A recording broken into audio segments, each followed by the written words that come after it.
100 টাকায় 1 মাস একটা গরু খাবেন।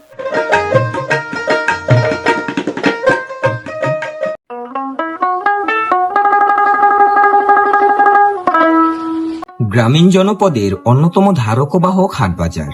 এই হাটবাজারের গল্প বা উপাখ্যান পুস্তকে লিখিত না থাকলেও গ্রামীণ জনপদে এখনো তার দেখা পাওয়া যায়। যুগের বিবর্তনে অনেক হাট বা গঞ্জ হারিয়েছে তার জৌলস ঐতিহ্য, তবুও যুগের পর যুগ ধরে আপন ঐতিহ্যে টিকে আছে ভোলার উত্তরের এই ইলিশার হাটটি। ভোলা জেলার অন্যতম প্রধান ও ঐতিহ্যবাহী ব্যবসা কেন্দ্র হলো ইলিশা হাট বা ইলিশা বাজার। এটি ভোলা সদর উপজেলার পূর্ব ইলিশা ইউনিয়নের মেঘনা নদীর মোহনায় অবস্থিত। নদীমাতৃক এই অঞ্চলের অর্থনীতি বিশেষ করে তাজা ইলিশ, মাছ ও অন্যান্য কৃষিপণ্য কেনাবেচায় এটি যুগ যুগ ধরে গুরুত্বপূর্ণ ভূমিকা পালন করে আসছে। তাই বন্ধুরা, আজ আমি চলে এসেছি এই প্রাচীন ঐতিহ্যের হাটটিতে। পবিত্র ঈদুল আজহা উপলক্ষে পুরো হাটটি যেন আগের তুলনায় আরো বেশি প্রাণবন্ত হয়ে উঠেছে। চারপাশে মানুষের ভিড়, দোকানের হাট ডাক আর ক্রেতাদের ব্যস্ততা মিলিয়ে এ যেন এক অন্যরকম গ্রামীণ উৎসব। হাটের প্রবেশ মুখে ঢুকতেই চোখে পড়ে সারি সারি সবজির দোকান। একেবারে ক্ষেত থেকে তুলে আনা টাটকা সবজি নিয়ে বসেছেন গ্রামের কৃষকরা।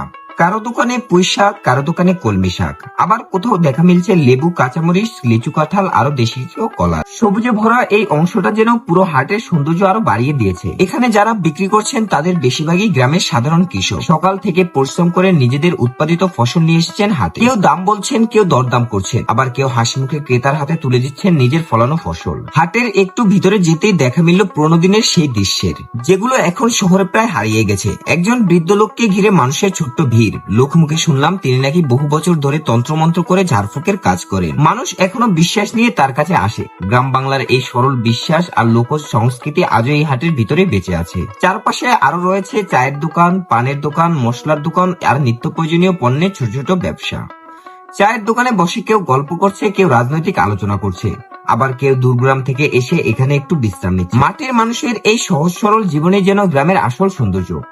মহাপবিত্র ঈদুল আজহা উপলক্ষে আজকের হাটের সবচেয়ে বড় আকর্ষণ গরু ও ছাগলের বাজার। হাটের বিশাল অংশ জুড়ে শুধু গবাদি পশু আর মানুষের ভিড়। কেউ গরুর দাঁত দেখে বয়স বুঝছেন, কেউ শরীর দেখে দাম বলছেন, আবার কেউ পছন্দের গরুর হাতে ছবি তুলতে ব্যস্ত। বড় বড় দেশি গরুর সাদা কালো নানা রঙের ষাঁড় আর ছোট বড় অসংখ্য ছাগলের পুরো হাট যেন জমে উঠেছে।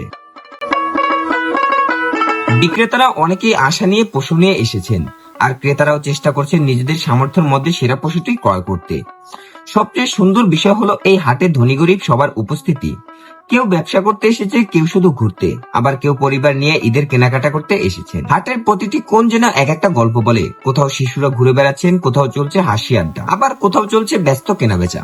বন্ধুরা, সময়ের সাথে সাথে অনেক কিছু বদলে গেলেও গ্রাম বাংলার এই ঐতিহ্যবাহী হাটগুলো এখনো আমাদের সংস্কৃতি আর শেকড় ধরে রেখেছে। ইলিশার এই হাট শুধু একটি বাজার নয়, এটি ভোলার মানুষের আবেগ, ঐতিহ্য আর জীবনের একটি অংশ। দিন শেষে হয়তো এই হাট আবার শান্ত হয়ে যাবে, কিন্তু রেখে যাবে হাজারো মানুষের স্মৃতি আর গল্প। আর এভাবে যুগের পর যুগ ধরে ইলিশার হাট বেঁচে থাকবে মানুষের ভালোবাসায়। তো বন্ধুরা, ভিডিওটি যদি ভালো লাগে তাহলে অবশ্যই লাইক, কমেন্ট ও শেয়ার করবেন। আর গ্রাম বাংলার এমন বাস্তব গল্প ও ঐতিহ্যবাহী স্থান ঘুরে দেখতে পেজটি ফলো দিয়ে পাশে থাকুন। ধন্যবাদ।